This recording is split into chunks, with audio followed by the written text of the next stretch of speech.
যে আপনার চেহারাটা মানুষ দেখে গেল, এটা রিয়াকশন কি হতে পারে, কি মনে হয় আপনার কাছে?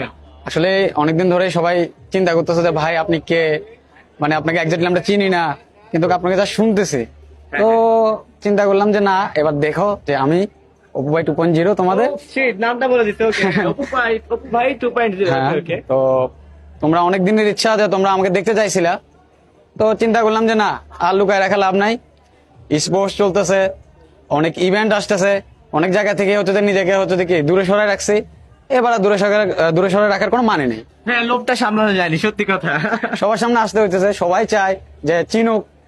আপনারা চিনেন আমার ভয়েসটাকে, তো এখন আমাকে চিনবেন আমার ফেস সহকার। এমন কি হতে পারে নাকি যে অনেকে আবার শুনে বলবে যে না, আমরা যে অপু ভাইয়ের ভয়েস শুনি, এই অপু ভাই সে অপু ভাই নয়, আমরা কি সেই ভয়েসে এনশিওরিটিটা নিতে পারি যে আপনি সেই লোকটা? অবশ্যই অবশ্যই। ও বাবা রে, ভয়ানক অবস্থা।